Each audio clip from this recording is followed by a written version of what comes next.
Today, a spotlight on North Ryde, postcode 2113.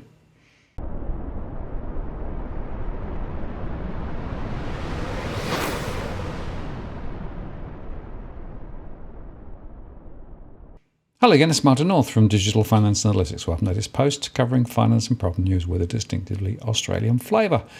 Well, I finally got round to making a show about a particular postcode again. Did quite a few of those last year and they were pretty popular, but I've been so busy that I haven't been able to make so many shows in this ilk. But today I want to look at North Ryde because there are some really interesting developments there. And you may know that North Ryde is a postcode that I quite often use to illustrate some of the problems in the property market. Now, before we start, I should just remind you that these conversations are simply my views of what's going on at the moment. They're not financial advice in any way whatsoever.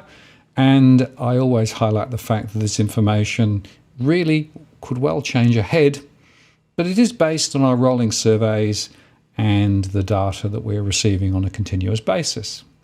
And part of our modelling allows us to take the mortgage stress data from our surveys, the price trajectory history information, the buying and selling intentions from our surveys, and broader economic data, including migration and CPI wages and employment data for the area.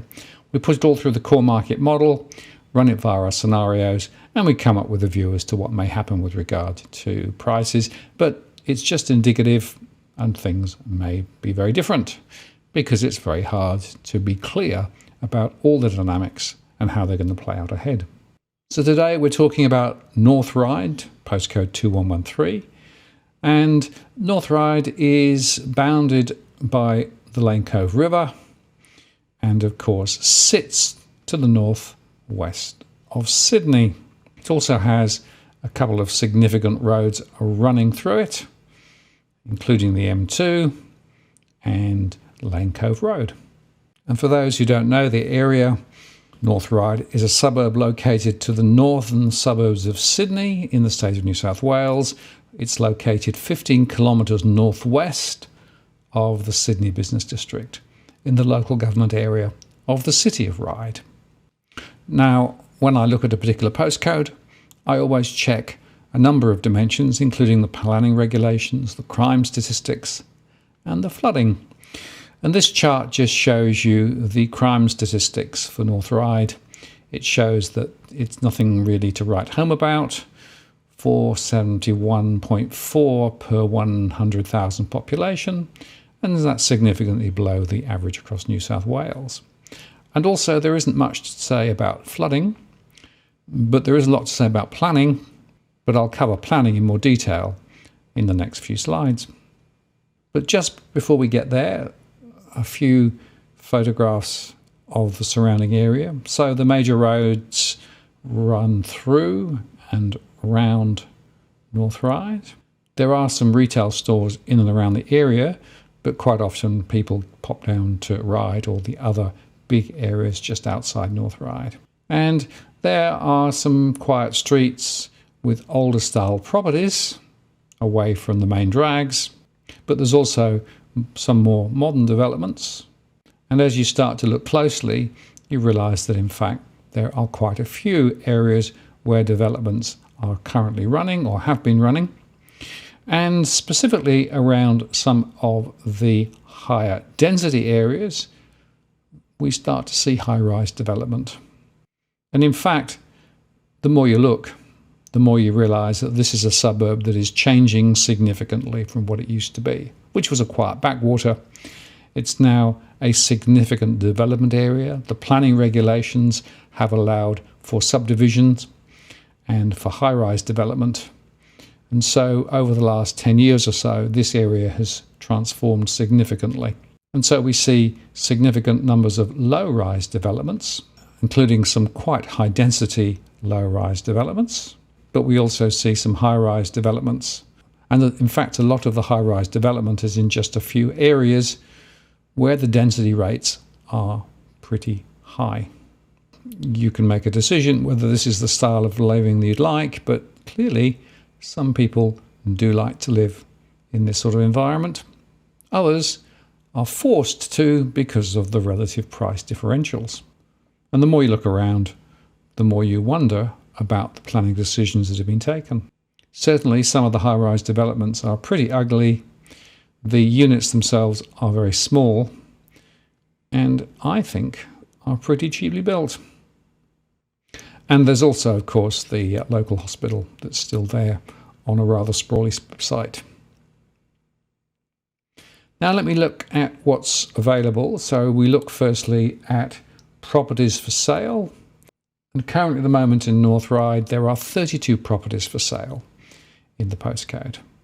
And you can see immediately that there is a significant pocket or two where most of the activity is. And most of those are apartments, and a lot of those are in those high-rise centres that I highlighted before. And if we have a quick look at some of the properties, we can see that apartments are up there. Network Place, that's the high-rise area that I highlighted before, is a significant hotspot for listings, and there are a good number for sale there. There are also houses for sale as well, some new developments and some older style houses. Some of the houses go to auction, but quite a few of the apartments are just listed. Contact the agent, or if it's a unique one, it might be going for auction. And of course, it's trying to differentiate the undifferentiatable. So here we have Allen Grove Crescent, 2 properties, and in both cases, they're trying to give a sense of uniqueness, possibly 2 bedrooms or 2 bedrooms plus study. Trouble is, there are lots of them, all very similar to each other. And as you start looking at the listings and looking at what's sold and what's available, you start to find specific areas, Whiteside Street, Network Place, Allen Grove Crescent, and Delhi Road, that are the hotspots. Hotspots, that is, in terms of property on the market. And so you soon begin to get a bit of a feel for what may or may not be a good price. I will say, though, that some of the information on the portals are quite misleading when it comes to the prices that are actually achieved. So we have a really big contrast. A lot of high-rise apartments, some low-rise apartments, and some houses. But of course, the planning regulations are allowing for more and more development. So older style properties are often snapped up, demolished, and then subdivided into a much smaller set of places to live, in some cases low-rise. And in some areas they're zoned for high-rise development. Now it's worth just reflecting on how many properties have sold in the last 8 weeks. 8, according to my analysis. And interestingly, almost none of those were in those high-rise pockets. It tended to be more houses. And we can see that from the results. So a house there sold at auction, a villa sold at an asking price. The last asking price is not necessarily the sale price. Then we have another house, and then we had an apartment in Network Place with the last asking price of $600,000, but again, that may not actually reflect the sale price that was agreed. So if you think about the combination of high listings for apartments and low sales, that may well tell you something about the momentum of property prices in the area. So let's start by looking at the trends for units in North Ryde. And just before we get into the detail, over the last 10 years or so, the average return is down 0.2%, or after inflation, down 2.1%. And just look at the trends in more detail. In 2014, the median price was $855,000. It went up by 6.4% in 2015. It fell in 2016 to $803,000. So in fact, that was below 2014. It rose in 2017 by 17.7% and hit $945,000. It fell in 2018 at $935,000. It fell in 2019, down 18.2%. And this is where the swathe of those high-rise apartments started to come on the market, $765,000. There was a very small rise in 2020, up 0.7%. Average price, $770,000. Another small rise in 2021 to $780,000. And so far this year, there's been no change. So the median price for units is $780,000. Now, the median, of course, includes the high rise and the low rise and villas. If you strip away villas and low rise, the prices for the high rise are even more extreme in terms of their lack of growth. And on the other hand, houses were somewhat better. The average gain over this same period is 8.6%, and they went from 1.175 million in 2014 to around 2.25 million in 2022, with significant growth in 2015, 2017, a fall in 2018, a very significant rise in 2021, and a small rise so far this year. And if you want to go and check out the sale price details, you can go to the Value General site, where you can pull out the information for all the purchased prices over the last few years.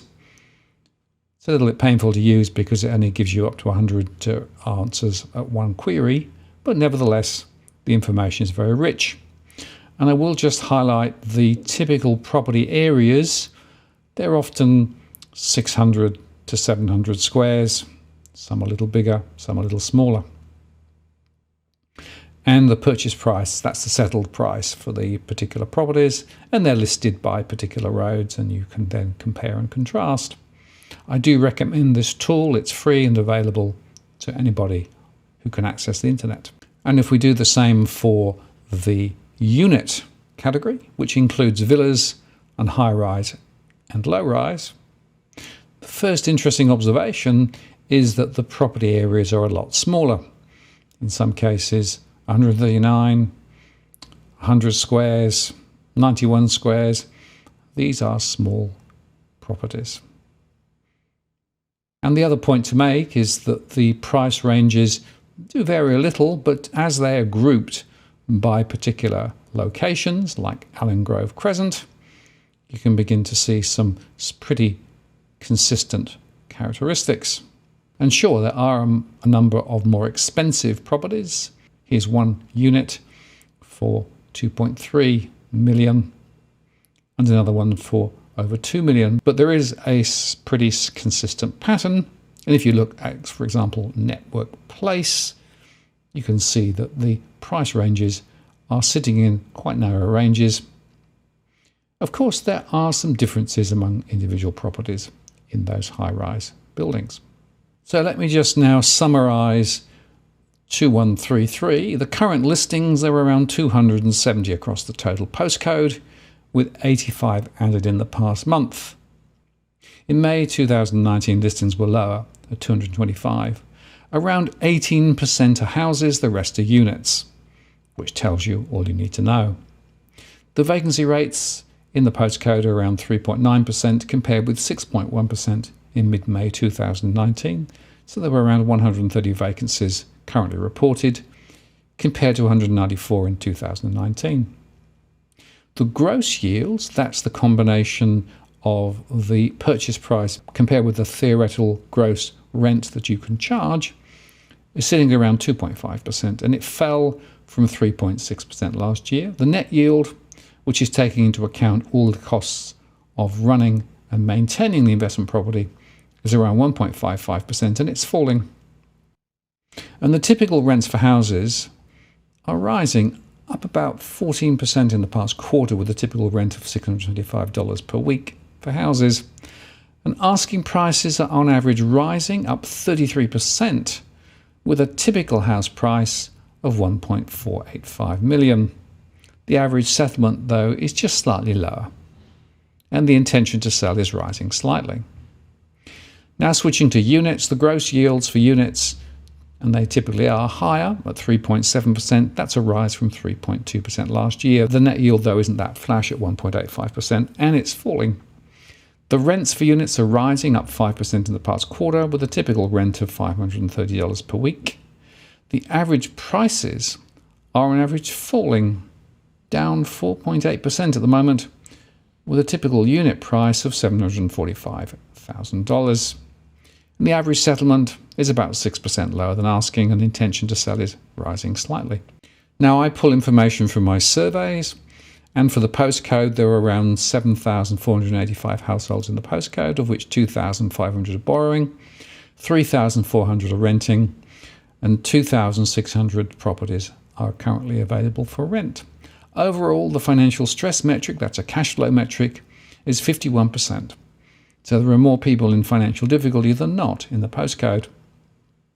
Looking at mortgage stress, only 151 have mild mortgage stress, 306 have more severe stress, but that's still only 18%. So most people with a mortgage seem to be okay at the moment.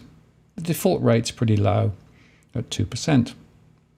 But rental stress is much higher at 62%, and that's more than 2,000 households are struggling to pay their rents at the moment.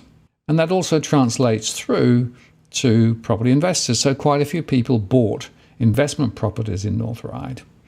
And we have 1,240 who are stressed, of which 323 are severely stressed, and that is about 54% of property investors. So many property investors are not doing well with their investment property in North Ryde. And most of those, of course, would be in the high-rise segment. And here is a presentation of the recent trends with rental stress at the top there, showing that it's come back a little, but is still very high. Overall financial stress maintains its high status. Investor stress is moving up slightly. That's because the returns aren't really working that well. And mortgage stress is increasing slightly, but it's still not that severe. So finally then, we look at the price scenarios. And just to explain how we do this, we look out over the next 3 years using 3 scenarios. The best case, that's with everything going as possibly as well as it could. The mid case, where things perhaps are less good, and the worst case, where there are significant issues. And in the worst case, you might find interest rates much higher. You might find the COVID situation gets worse, international borders closed again, or indeed the conflict in Ukraine escalating and spreading more broadly. In the best case scenario, that's the one I use for my modelling, over the next year, I'm expecting no growth. There may be some growth in 2023, but a further fall in 2024. This is a cumulative 3-year view. And if I take that and apply it to houses, you can see there that we're suggesting that over the next year or so, there could be a bit of a rise in 2023. The median price could be up to 2.355 million, but I'm expecting a slight fall in 2024. So the growth rates are nothing like they were in 2021. That was a completely abnormal, and of course is related to the cut in interest rates, the government stimulus, and other factors. And if we look at units, in our best case, we are seeing growth over the next 3 years at just 2%. In the worst case scenario, the falls are more significant. The year-to-date movement from 780 is a very slight rise. It could rise up to 792 in 2023 and 797 in 2024, but very little growth. And I would remind you that if you look at those trends, the last time there was considerable growth in the area was in 2017, and that was before a high number of those high-rise apartments were released to the market. And looking ahead, we expect more development and therefore more supply. So there is very limited upside to units, in my view. So in summary, this is a classic example of an area where the development has gone nuts, where the proliferation of high-rise development has led to significant pressure on unit prices. And in fact, unit prices are still significantly lower than they were a few years ago. The other point to make, though, is that the characteristics of this area has changed dramatically over the last 10 years, thanks to the planning changes. So we're seeing more high-rise development.